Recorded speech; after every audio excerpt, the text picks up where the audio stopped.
बिहार के मुख्यमंत्री नीतीश कुमार का उत्तर प्रदेश के वाराणसी में एक चुनावी कार्यक्रम था। हालांकि इससे पहले मुख्यमंत्री नीतीश कुमार के विषय में ये कहा जा रहा है कि वाराणसी या फूलपुर से वो हो सकता है कि लोकसभा के चुनाव लड़ेंगे। अब इस चुनावी सभा को इसी दिसंबर में जो होना था उसकी तारीख जो है वो एक्सटेंड हो गई है, यानी ये कह लें कि मुलतवी हो गई है। तो इस पर बिहार में बीजेपी और जेडीयू आमने सामने हो गए हैं। जेडीयू के नेता कह रहे हैं कि कॉलेज प्रशासन, जहां पर नीतीश कुमार का कार्यक्रम होना था, चुनावी कार्यक्रम, दरअसल कॉलेज प्रशासन ने अनुमति नहीं दिया। दरअसल इसके पीछे की कहानी भी ये बताते हैं जेडीयू के नेता कि कहाँ इसलिए नहीं दिया गया अनुमति कि यूपी में जो बीजेपी की सरकार है उसके दबाव में जो कॉलेज प्रबंधन है वो नहीं दिया। और अब जेडीयू इस बात को लेकर के पूरी तरह से अड़ी हुई है कि कार्यक्रम हर हालत में होगा और किसी भी सूरत में होगा, चाहे किसान के खेतों में क्यों नहीं करना पड़े। तो इसी मुद्दे पर आज हमारे साथ बात करेंगे भागलपुर जिला के स्पोक्स पर्सन, जेडीयू के प्रवक्ता और मीडिया इंचार्ज शिशुपाल भारती जी। बातचीत करते हैं, पार्टी की क्या राय है, इनकी क्या राय है। आपके मुखिया जो वाराणसी में कार्यक्रम करने वाले थे सस्पेंड काहे कर दिए, बोल रहे कि भीड़ नहीं आ रहा है। कॉलेज प्रशासन ये कह रहा है, मीडिया रिपोर्ट भी आई है कि भीड़ इकट्ठा नहीं होने के कारण से मुख्यमंत्री नीतीश कुमार का कार्यक्रम रद्द हो गया। जदयू को चूंकि यहाँ पर किसी तरह का कोई सपोर्ट नहीं मिल पा रहा है। देखिए, मैं तो सर्वप्रथम ये कहना चाहूँगा आपके चैनल के माध्यम से कि जो भी जिस तरह का चर्चा पूर्व में भी मैंने कहा है कि जो देश की सबसे बड़ी झूठी पार्टी आज के देश में है वो है भारतीय जनता पार्टी। देश का सबसे बड़ा झूठा पार्टी है और इसके नेता तमाम जो भी बयान देते हैं उस बयान पे हम लोग उतना ध्यान नहीं देते हैं, उस पर सीरियस नहीं होते हैं। और रही बात अब वाराणसी के कार्यक्रम को लेकर के, मैं आपको आश्वस्त करना चाहता हूँ कार्यक्रम तो होगा, चाहे वो किसान भाइयों के खेत में हो या महाविद्यालय के कैंपस में हो। रही बात उत्तर प्रदेश सरकार का, तो उत्तर प्रदेश सरकार क्या पूरे देश में जिन भी राज्यों में भारतीय जनता पार्टी के समर्थित सरकार नहीं है वहाँ नेताओं को परेशान किया जा रहा है। और ये जो सरकारी एजेंसियां हैं, सीबीआई, ईडी, इन तमाम एजेंसियों के द्वारा कई तरह के दबाव बनाए जाते रहे पूर्व के दिनों भी, आप देख ही रहे हैं। इसलिए इस तरह की कोई बात नहीं है। अब रही हमारे माननीय मुख्यमंत्री जी के सभा में भीड़ की बात, तो जो माननीय मुख्यमंत्री जी ने निर्णय लिया है, ऐतिहासिक निर्णय, आरक्षण का दायरा बढ़ाकर जात जनगणना आर्थिक आधार पे, सामाजिक आधार पे, राजनीतिक आधार पे ये जनगणना करा के राज्य का जो चौमुखी विकास 17 वर्षों में कराया है, इन तमाम चीज़ों को लेकर पूरे देश में चर्चा है। और आज देश में जो केंद्र में बैठी सरकार है वो भी हमारे माननीय मुख्यमंत्री जी को फॉलो करते हैं।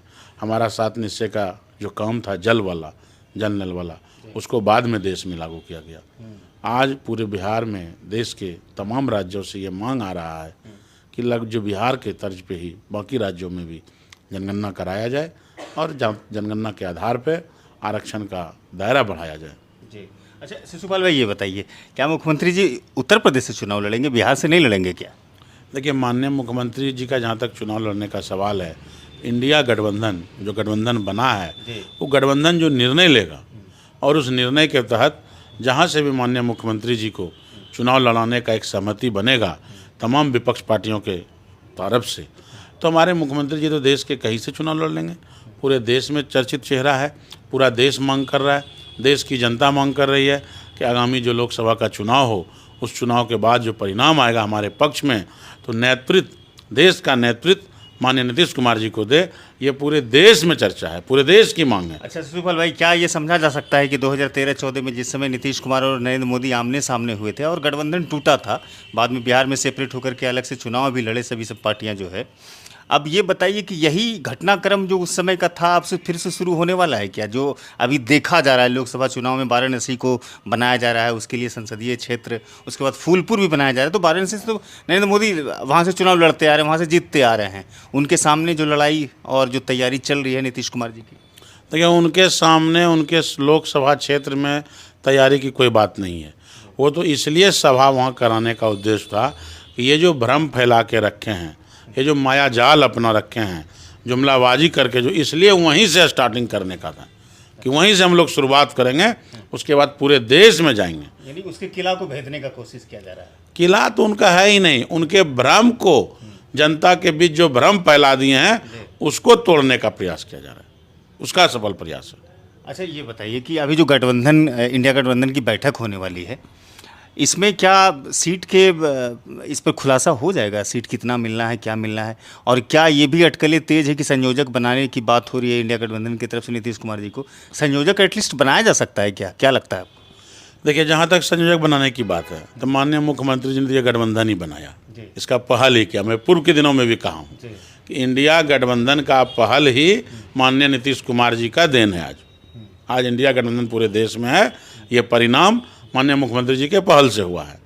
अब रही बात सीट बंटवारे को लेकर के, तो इंडिया गठबंधन में सीट बंटवारे को लेकर किसी प्रकार का कोई संशय नहीं है, किसी प्रकार का कोई विवाद नहीं है, किसी प्रकार का कोई परेशानी नहीं है।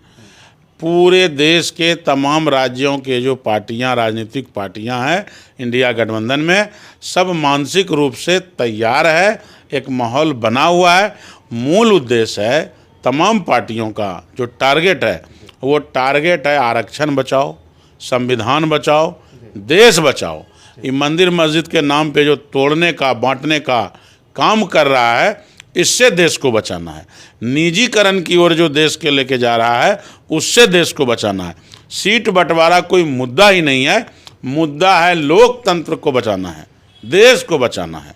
और ये फिरका परस्त ताकत के हाथ में जो सत्ता चली गई है, उससे छीन के बाहर लाना है। मुख्य उद्देश्य ये है, मुद्दा ये है। आगामी लोकसभा का चुनाव जो हम लोग लड़ेंगे वो इस मुद्दे पर लड़ेंगे कि देश को बांटने से बचाना है, देश में जो फिरका परस्त ताकत षड्यंत्र है उससे बचाना है, देश में जो निजीकरण हो रहा है उससे बचाना है, आरक्षण पे जो खतरा है उससे बचाना है, संविधान में जो संशोधन करने की बात षड्यंत्र चल रहा है उससे बचाना है। देश, इन तमाम मुद्दों पे हम चुनाव लड़ेंगे। जी शुक्रिया बातचीत के लिए। बहुत बहुत धन्यवाद, आभार आपका, आप हमको मौका दिए, इसके लिए आपका बहुत बहुत धन्यवाद।